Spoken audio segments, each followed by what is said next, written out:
La semana pasada conocí el proyecto EGA por Evergreen Agro, siempre verde. ¿No? Ahora que cuando a veces paso llegando a Tacna o saliendo de Tacna en avión y se ve todo verde, eso también te trae una satisfacción, ¿no? De que se ha conquistado el desierto. Él es Aldo Fuster, fundador de Evergreen Agro, EGA, junto con otros dos emprendedores. Conocí a Roberto Percivale, que en realidad ha sido la persona que un poco me impulsó también a entrar en esto, porque probablemente solo no lo hubiera hecho. Y vimos oportunidades en este tema de la agricultura, evaluamos, conocimos a un emprendedor israelí que también fue parte de este proyecto, ¿no?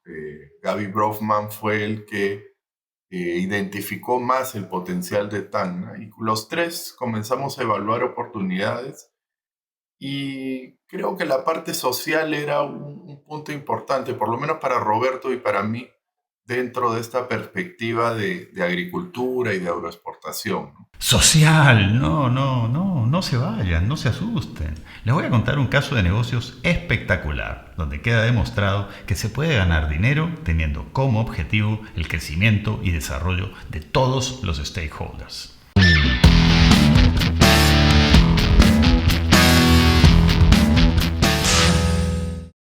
Y la parte social implicaba que le des una oportunidad al agricultor de llegar a mercados que normalmente no va a poder llegar, porque van a haber muchas manos en la cadena. Lo que planteaba EGA era juntar un grupo de agricultores, ofrecerles un producto pero muy competitivo que pueda venderse a muy buen precio en los mercados ricos para que luego pudiera dar muy buenas ganancias por mucho tiempo para todos. La granada tiene una serie de beneficios, ¿no? Antioxidantes, la cáscara también es muy buena, entonces hay todo un desafío que escalar ahí en lo que tú comentabas. Pero la granada es un frutal y los frutales demoran en producir. Este tipo de productos tienen un largo plazo de maduración. El árbol le toma 3 años producir, pero produce 20%. Para que llegues a su máxima producción necesita 5 o 6 años. ¿Se imaginan acercarse a un agricultor, hablarle de esta fruta maravillosa que puede venderse a súper buenos precios? Pero que claro, puede demorar hasta 5 años. Normalmente el agricultor de este perfil busca resultados inmediatos, ¿no? Y tiene cultivos anuales. Por ejemplo, aquí en Tacna hay zapallo, por ejemplo, que es un producto que se exporta básicamente a Chile. Entonces tú siembras zapallo un mes, a los 6 meses cosechas, liquidas, gané 30.000 soles por hectárea. Se acabó, al bolsillo. Son fórmulas de muy corto plazo, que prácticamente es lo único que un agricultor que tiene entre 5 y 10 hectáreas puede hacer. Porque pensar en un producto de desarrollo muy largo, financieramente es casi inviable. ¿Se imaginan? ¿Esperar 5 años para cobrar? Por eso también la importancia de la asociatividad. ¿Qué permite esta asociatividad? También generar, por ejemplo, líneas de crédito del Estado, que normalmente ellos no pueden acceder o se les complica. En este caso, hay líneas específicamente para asociaciones o cooperativas. ¿Cómo llegaron los fondos? Porque nosotros como equipo hemos podido gestionar en Agrobanco, en el Ministerio de Agricultura, hemos vendido el proyecto y se ha logrado eso, ¿no? Pero además de este expertise legal y financiero, ella traía el conocimiento de los mercados. ¿Cómo y dónde vamos a vender esta fruta? Traía además la tecnología genética, ofrecían todo el seguimiento técnico, etcétera, necesario. Y lo más importante además era el acompañamiento durante todo este proceso. Y para esto estaban buscando un tipo de agricultor muy especial. También nos pareció importante filtrarlos y el discurso siempre fue nosotros no regalamos nada, no somos ONG, somos un proyecto, sí, con un enfoque social, pero con intención de tener rentabilidad y de ganar tanto el agricultor como nosotros, ¿no? Así que los primeros se les dijo, bueno, si quieren entrar, $500 de cuota de ingreso. Y en ese momento, Roberto, no teníamos nada. O sea, ahí no había una planta, no había vivero. Yo tenía terreno, sí, pero no teníamos absolutamente nada. Y creo que fue un tema de confianza. La confianza dio sus frutos. Este año ya van sacando como 10 contenedores y esperan llegar a unos 30. Todavía muy por debajo del potencial, pero el camino está claro y las metas se han ido cumpliendo. Este año, por ejemplo, inauguraron la planta de packing. El año pasado construimos el packing, que fue una inversión importante. Se tuvo que levantar capital por alrededor de $1 millón. Hoy hemos iniciado la operación del packing. Hasta ahí todo bien, pero ahora nos falta el siguiente paso, ¿no? Que es justamente lo que conversábamos contigo. O sea, ¿cómo le damos valor agregado a esa fruta que no es ideal para exportación? Pero ¿cómo? ¿No era que la granada se vendía a súper buenos precios y que no necesitaban prácticamente nada más? Tú tienes una calidad de producto premium, digamos, que se vende sola, ¿no? Simplemente hay que procesar en un packing, mandas las fotos, el cliente dice me gusta y la manda. Te pagan el precio pactado y todo lindo. Pero desgraciadamente, quizás lo conoces, en el tema de frutas y el mercado global, hay pues un mal concepto de la perfección en la fruta, ¿no? O sea, tiene que ser rojita, no tiene que tener ninguna rayita, casi perfecta, como si se hiciera una fruta en una línea de producción, ¿no?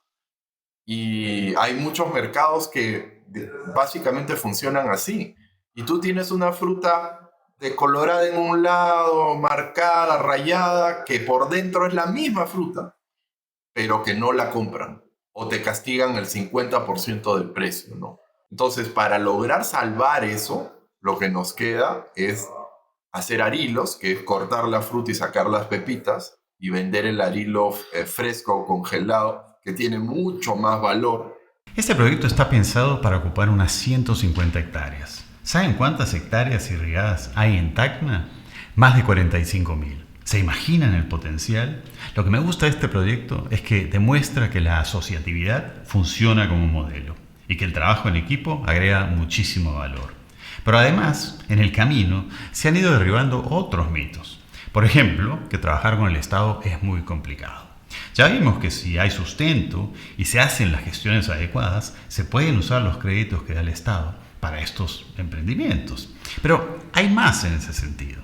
Y la mosca de la fruta es uno de las barreras más grandes que hay en el mundo para poder comerciar con fruta, ¿no?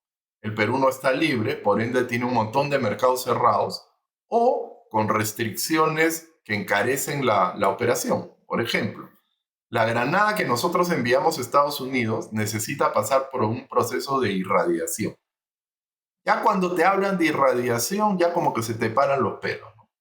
Porque tiene que ir con su sticker este de irradiado, ¿no? Creo que el consumidor ve eso y dice, ya no sé si compraría. Pero no va por ahí el tema. El tema va porque, por ejemplo, esa irradiación cuesta alrededor de $8.000 por contenedor. Mientras tanto, nuestros vecinos del sur, que también envían granada, no pagan los $8.000 porque entra directamente.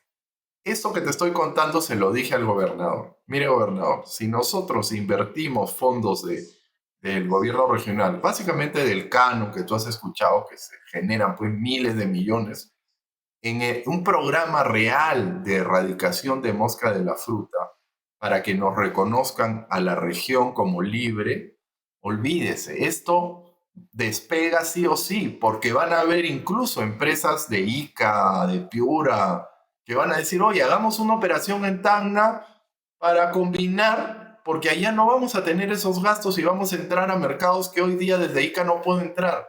El gobernador me la captó en una, ¿no? Y me dijo, vamos, ¿cuánta plata se necesita? Hagamos el proyecto. Imagínense, un gobierno colaborando con los negocios, como debe ser, ¿no? Pero eso no es todo. Hay otro mito que este proyecto se ha encargado de tirar abajo. Nuestro puerto natural, digamos, es Arica, que lo tienes a 40 kilómetros de Tacna, ¿no? Porque si no tuviéramos ese puerto, nosotros tendríamos que ir hasta el Callao a exportar fruta, ¿no? Porque Matarani, que es un puerto intermedio, no mueve contenedores y la verdad que todos los agroexportadores terminan yendo al Callao. Entonces es una ventaja logística importante y todas estas características del proyecto creo que van a hacer en el mediano plazo que otros vean oportunidades aquí en otros productos, ¿no? Y eso va a comenzar a dinamizar, creo yo, el sector, y todos se van a ver beneficiados, ¿no? O sea, no solo nosotros, como nosotros somos muy pequeñitos, haremos 150 hectáreas en algún momento seguramente, pero hay 45.000 o 50.000 hectáreas aquí, se pueden hacer muchísimas cosas. Si nosotros servimos de esa chispa para que se encienda esto, yo creo que ya también hemos cumplido el objetivo ya más de manera personal y de grupo de haber logrado insertar a la región en esta dinámica exportadora que tiene el Perú, ¿no? Y para terminar, algo que me encantó. Uno de los componentes básicos para que estos proyectos de asociatividad funcionen es que exista un proyecto modelo. ¿Por qué? No solo es manejar la producción con este campo, sino demostrar la rentabilidad y el potencial productivo del árbol, porque nos pasa que no todos los agricultores hacen las cosas bien. Y lo primero que te dicen es, oh, usted me engañó, porque usted me dijo que iba a producir 100 y produjo 50. Bueno, ven aquí al campo nuestro, ahí están los 100. ¿Por qué no has producido 50? Es un tema que tú tienes que responder, ¿no? Pero servir de benchmark, digamos, no es el único motivo. También funciona como un excelente laboratorio. Pero lo interesante de ahí es todas estas cosas que te he contado, un poco se ven plasmadas que sí funcionan, porque el campo que tenemos es un campo 100% solar. Tanto en la extracción de agua como en el riego en el campo, ¿no? Y más interesante aún es la historia de por qué hicieron un campo 100% solar. ¿Por qué hicimos 100% solar el campo? Porque la red eléctrica estaba como a 8 kilómetros, ¿no? Y entonces hicimos el cálculo y jalar la red 8 kilómetros costaba, por decirte, $100,000, ¿no? Y poner todo solar también costaba $100,000, ¿no? Entonces no había por dónde perderse. O sea, $100,000 para no pagar nunca más un recibo de luz, ¿no? Contra jalar la red y pagar 10,000 soles al mes a la empresa, hay que hacerlo. El tema es que hay que tener los $100,000. Y ese es el gran problema del agricultor, ¿no? Entonces, fue un poco por inercia, pero se demostró también al 100% de que el tema funciona. Y, por ejemplo, yo tengo un agricultor más o menos con el área que hoy tenemos nosotros, tiene 13 hectáreas, pero él extrae agua con petróleo y gasta alrededor de $4,000 al año por hectárea por extracción con petróleo, ¿no? Entonces multiplica $4,000 por 10 hectáreas, son $40,000 al año. Yo, que estoy en el mismo sitio, no pago $1 por eso, o pagaré pues 1,000 al año. Entonces fíjate tú lo trascendental de esto para todos estos agricultores que explotan el agua con petróleo. O sea, es inviable, no funciona. Por supuesto, detrás de un emprendimiento como este hay mucho más, ¿no? El impulso de las certificaciones, por ejemplo, el desarrollo de nuevos productos, el desarrollo de nuevos mercados, todas cosas que EGA viene haciendo en realidad, ¿no? Y que son parte fundamental de su éxito. Si les ha gustado esta historia, suscríbanse al canal, déjenme un like, hagan comentarios, porque ya saben, buscamos inspirar a más latinoamericanos a hacer negocios y crear riqueza para todos los stakeholders, incluido el planeta, por supuesto. Nos vemos. Chao.